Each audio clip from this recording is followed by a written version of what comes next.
नमस्कार मित्रों, स्वागत करते हैं एक बार फिर से हम आपके अपने YouTube चैनल कवि क्लासेस में।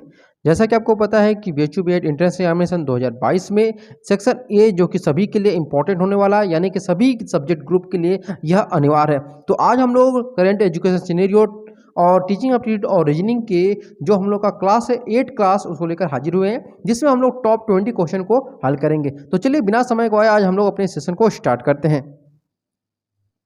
आज का पहला प्रश्न हमारे सामने है कि whose development among students is most important to you, यानी कि छात्रों में किसका विकास आपकी दृष्टि से सबसे महत्वपूर्ण होता है?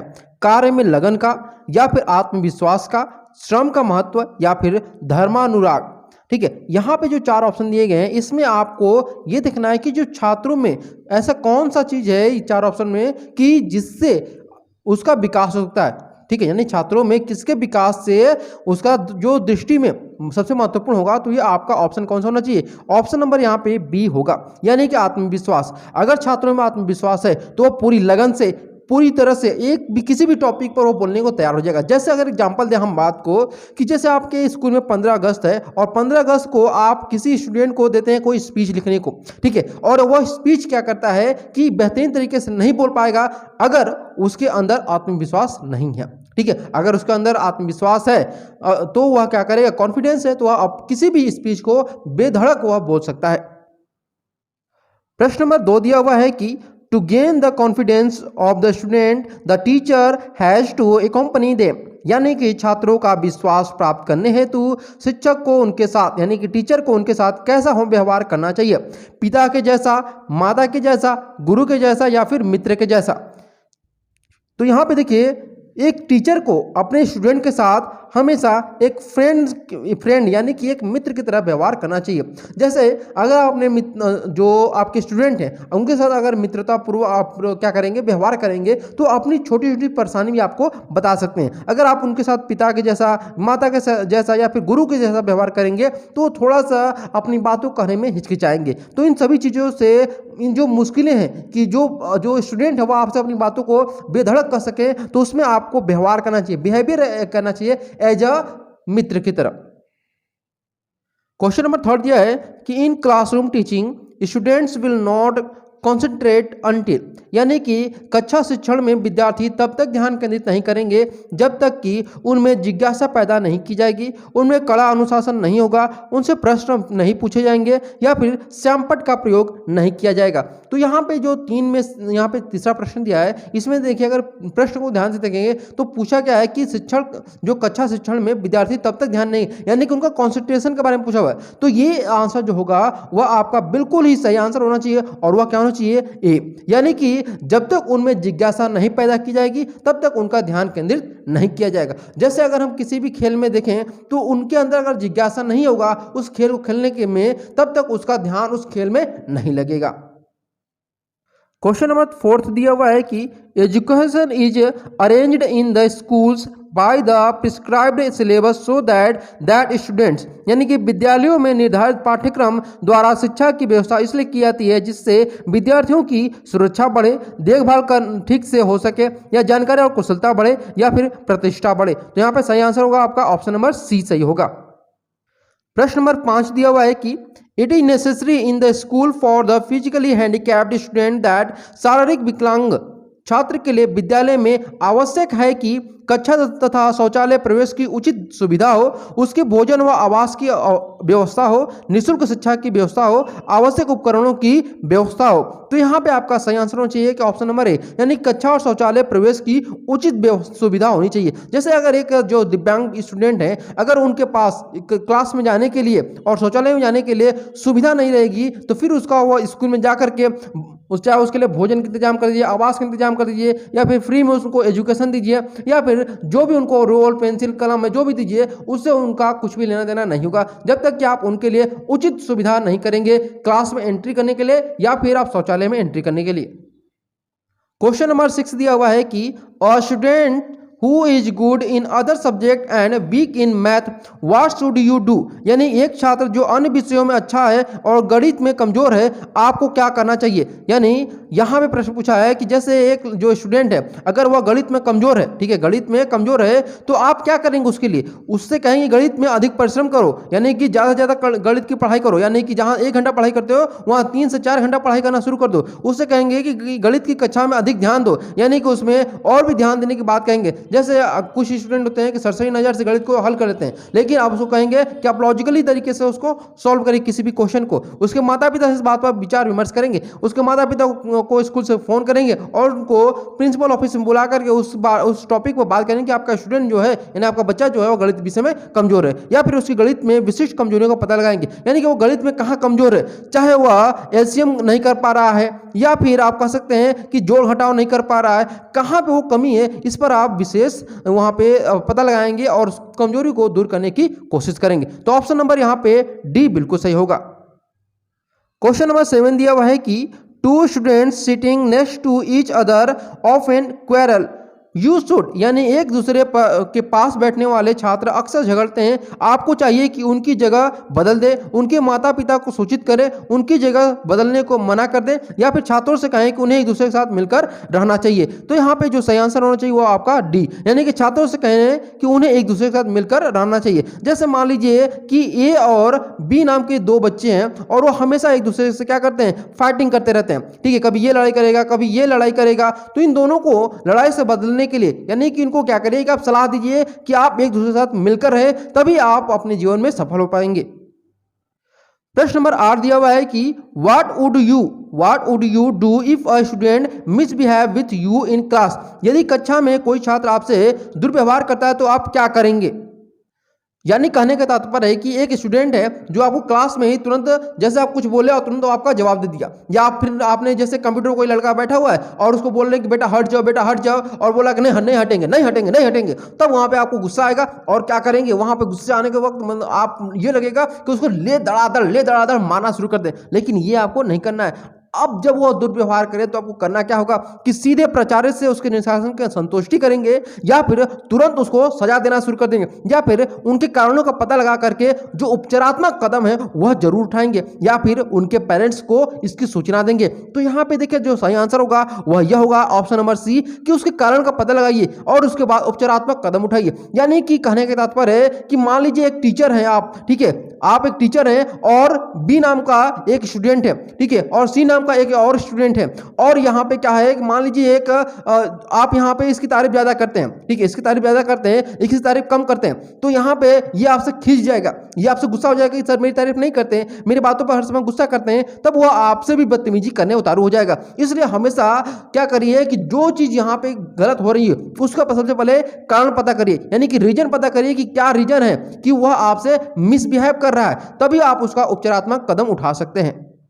क्वेश्चन नंबर 9 दिया हुआ है कि what will you do if students in your school turn their backs on working together. यानी कि यदि आपके विद्यालय में छात्र मिलजुल कर काम करने से मुंह मोड़ते हैं तो आप क्या करेंगे। सभी शिक्षक मिलजुल कर छात्रों के सम्मुख कार्य करेंगे, मिलजुल कर कार्य करने के महत्व को बताएंगे, इससे संबंधित उदाहरण प्रस्तुत करेंगे, इस पर कोई भी पुस्तक पढ़ने को कहेंगे। तो यहाँ पे आपका जो सही आंसर होगा वह आपका बी ऑप्शन सही होगा कि मिलजुल कर कार्य करने के लिए हमेशा महत्व को बताएं, उनकी इंपॉर्टेंस बताएं, कुछ एग्जाम्पल दीजिए कि किस प्रकार से मिलजुल कर अगर हम कार्य करेंगे, तो उस एग्जाम्पल के थ्रू उनको समझाने की कोशिश करिए कि देखिए ये एग्जाम्पल में इसने मिलजुल कार्य किया तो वह सफल हुआ। तो इसी प्रकार के एग्जाम्पल है अपने स्टूडेंट को दे सकते हैं।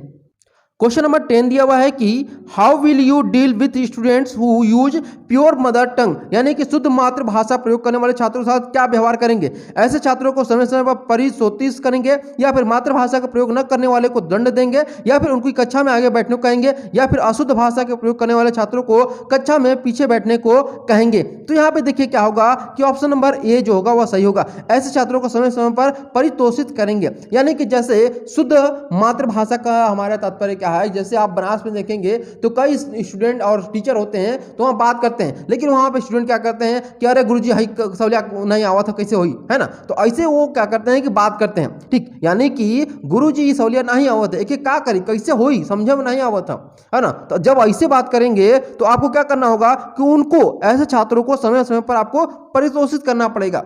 ठीक है, अब आते हैं अगले प्रश्न की तरफ।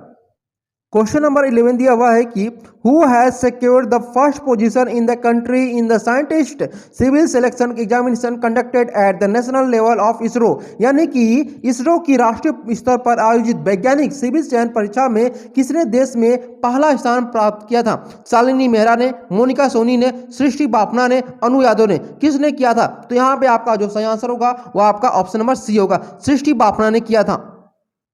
क्वेश्चन नंबर 12 दिया हुआ है कि which initiative has been launched to help implement the national education policy in the country, यानी कि देश में राष्ट्रीय शिक्षा नीति को लागू करने में मदद देने के लिए किस नाम की पहल का शुभारंभ किया गया है? सार्थक, भविष्य, दुलारे या फिर नई पहल? तो यहाँ पे जो सही आंसर होगा वह कौन सा होना चाहिए आपका? तो आपका होगा सार्थक, यहाँ पे पहल की शुरुआत की गई है।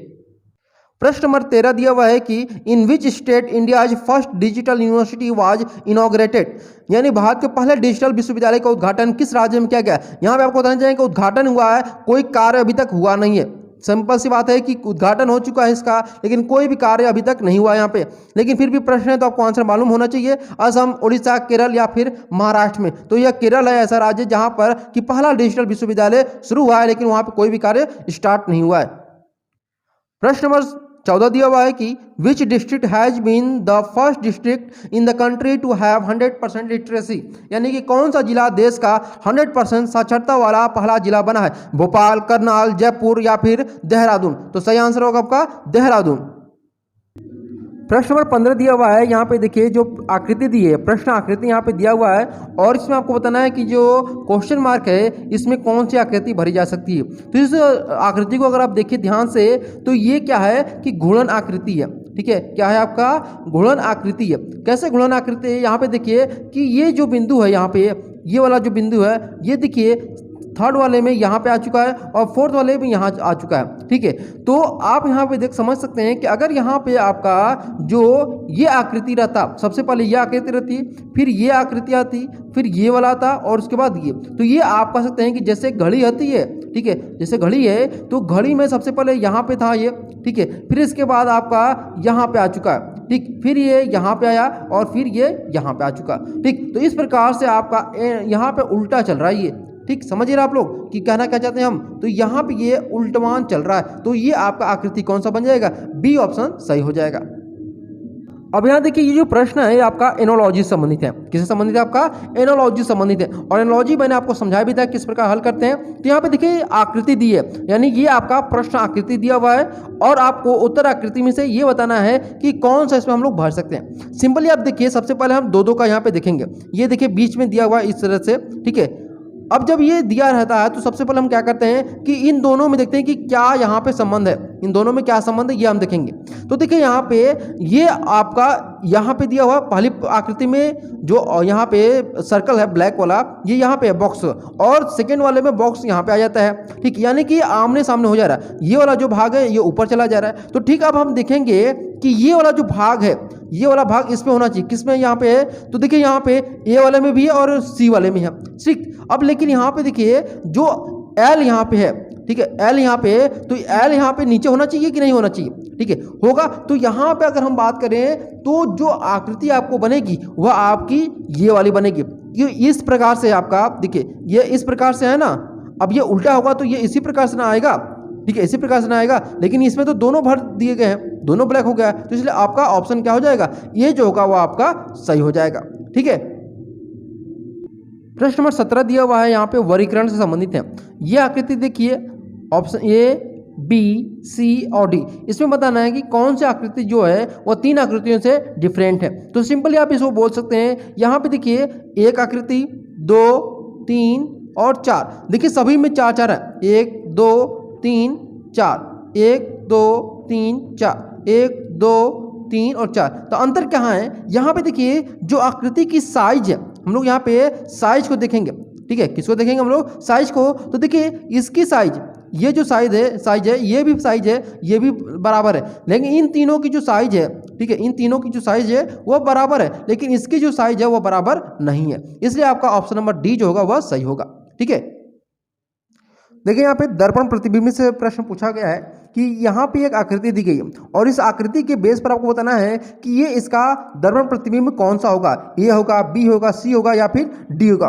तो जब देखेंगे आप इसको, इस आकृति को, तो ध्यान से, तो आपको इसका दर्पण जो प्रतिबिंब है ये इस तरफ है, ठीक है, ये आपका है राइट साइड में, तो अभी इसका ये मुख जो होगा वो लेफ्ट में होगा, तो ये आपको मिल गया। ठीक, अब यहाँ पे देखिए ये आपका राइट में है, तो ये आपका किस में होना चाहिए, आपका यहाँ पे होगा। तो इस प्रकार से हमारा ऑप्शन नंबर डी जो होगा वो आपका सही हो जाएगा। क्वेश्चन नंबर 19 दिया हुआ है कि ये प्रश्न आकृति दिया हुआ है और आपको बताना है कि इसका जल प्रतिबिंब क्या होगा। ठीक है, जल प्रतिबिंब आपको बताना है कि इसका जल प्रतिबिंब क्या होगा। तो सिंपल से आपको करना क्या है कि देखिए ये किस साइड दिया हुआ है, इसका जो चेहरा है किस साइड है, ये आपका साइड है राइट साइड में। ठीक है, राइट साइड में। अब इसको लेफ्ट साइड में खोजिए, कहाँ पे, ये लेफ्ट साइड में 1 मिला और 2 मिला। ठीक, अब इसके बाद देखिए ये वाला नीचे वाला भाग, अब ये किस में है, आपका लेफ्ट साइड में। ठीक है, तो राइट साइड में आप देखिएगी तो राइट साइड में आप कहाँ मिल रहा है, आपको इसमें मिल रहा है और इसमें मिल रहा है। ठीक, अब ये देखिए ये वाला भाग जो है, तो यहाँ पे इन दोनों ही भागों से हम समझ जाएंगे कि हमारा कौन सा सही आंसर होगा। तो ऑप्शन नंबर हमारा जो सही होगा वो कौन सा होगा, बी सही होगा, न कि डी आपको। ठीक है, तो यहाँ पे बी ऑप्शन सही हो जाएगा। प्रश्न नंबर 20 यहाँ पे दिया हुआ है, ध्यान से देखिए कि प्रश्न आकृति दिया हुआ है और इसको कागज को मोड़ना है आपको। ये आपको कागज दिया हुआ है और उसमें एक फिगर बना हुआ है और उसको जब आप मोड़ेंगे तो आपको क्या आकृति प्राप्त होगी, क्या आकृति प्राप्त होगी। तो सिंपली आप इसको जब मोड़ेंगे तो आपको जो आकृति प्राप्त होगी वह यह आकृति प्राप्त होगी। ठीक है, यह आकृति आपको प्राप्त होगी। उम्मीद है आप लोग को ये सारी चीज़ें क्लियर समझ में आ चुकी होंगी। तो जिन्होंने अभी तक इस सेशन को लाइक नहीं किया वो जरूर इस सेशन को लाइक कर दीजिएगा, और जो लोग अभी तक इस सेशन को सब्सक्राइब नहीं किया हमारे यूट्यूब चैनल कभी क्लासेस को, वो जरूर हमारे यूट्यूब चैनल कभी क्लासेस को सब्सक्राइब कर लीजिएगा। Thank you so much for watching this video.